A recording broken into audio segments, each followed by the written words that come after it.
अखेर पिंपरी चिंचवड शहराच्या महापौरपदी सलग 2 वेळा बिनविरोध निवडून आलेले व प्रभाग क्रमांक 6 धावडे वस्ती येथे भाजपचा विजयी झेंडा फडकवण्याची महत्त्वपूर्ण कामगिरी केलेले रवी लांडगे यांचं नाव घोषित झालं आहे।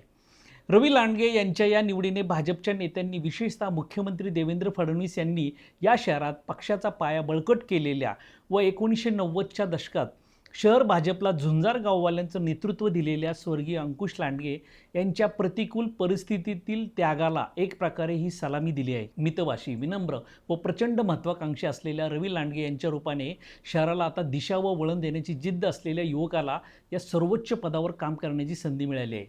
पिंपरी चिंचवड शहरात भाजप जेव्हा सत्तेसाठी तसेच शहरात संघटना म्हणून अस्तित्व निर्माण करण्यासाठी झगडत होती त्या काळात स्वर्गीय अंकुश लांडगे यांच्या नेतृत्वाने शेठजी भटजी याच्यामध्येच विभागले गेलेल्या भाजपला शहरात मोठी उभारी व हुरूप दिला होता।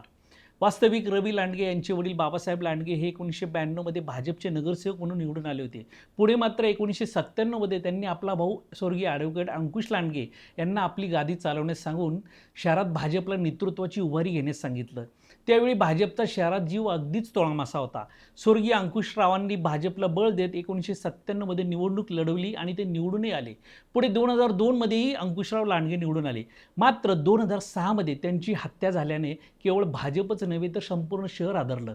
भाजपला बळ देणारा आधार हरवला अशी भावना त्यावेळी नितीन गडकरी, गोपीनाथ मुंडे यांनी पिंपरी चिंचवड शहरात येऊन व्यक्त केली होती। मग 2007च्या निवडणुकीत अंकुशराव लांडगे यांच्या पत्नी आशाताई लांडगे निवडून आल्या।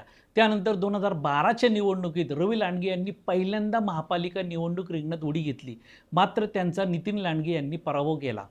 खचलेल्या रवी लांडगे यांना उभारी खऱ्या अर्थाने 2013 मध्ये मिळाली।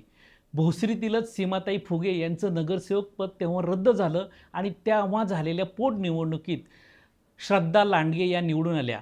श्रद्धा लांडगे यांचा नुकताच रवी लांडगे यांच्याशी टिळा झाला होता। थोडक्यात रवी लांडगे यांच्या पत्नीने एक प्रकारे अल्पकाळ का होईना पालिकेत पाऊल टाकलं होतं।